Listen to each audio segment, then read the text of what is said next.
सध्या सगळीकडे जोरदार पाऊस सुरू आहे। नदी नाले तलाव ओसंडून वाहत आहेत। अशावेळी पाण्याच्या ठिकाणी जाताना सतर्क राहणं आवश्यक आहे। सोशल मीडियावर पुरामध्ये किंवा धबधब्यामध्ये वाहून गेलेल्या अनेक लोकांचे धक्कादायक व्हिडिओ समोर येतात।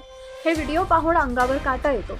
सध्या असाच एक व्हिडिओ समोर आलाय। या व्हिडिओमध्ये काही लहान मुलं जीव धोक्यात टाकून रील बनवताना दिसत आहेत। त्यांचा हा व्हिडिओ पाहून तुमच्याही अंगावर काटा येईल। या व्हायरल व्हिडिओमध्ये तुम्हाला 3 चिमुकले दिसतील। हे तिन्ही मुलं एका रांगेत पळताना दिसत आहेत। पहिल्या मुलानं हातात सेल्फी स्टिक धरली आहे, तर बाकी 2 मुलं त्या सेल्फी स्टिककडे म्हणजेच व्हिडिओकडे पाहत धावताना दिसत आहेत। व्हिडिओ तुम्हाला पुढे दिसेल की अचानक त्यांच्या मागे चिखल, गाळ, माती ओसंडून वाहत पूर येतो। या लहान मुलांना हा पूर दिसतो तरी सुद्धा ते रीलच्या नादात मजा मस्ती करत पळतात।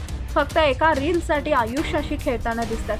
जेव्हा लाट अगदी जवळ येते तेव्हा 2 मुलं उंचीवर चढतात, पण शेवटचा मुलगा जेव्हा चढतो तेव्हा जोरात लाट येते, पण सुदैवाने हा थोडक्यात वाचतो।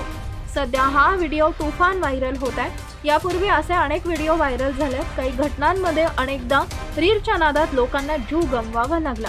त्यामुळे पूर, धबधब्याच्या ठिकाणी रील बनवण्याच्या नादात लोकांनी आपला जीव धोक्यात टाकू नये आणि सतर्क राहावे।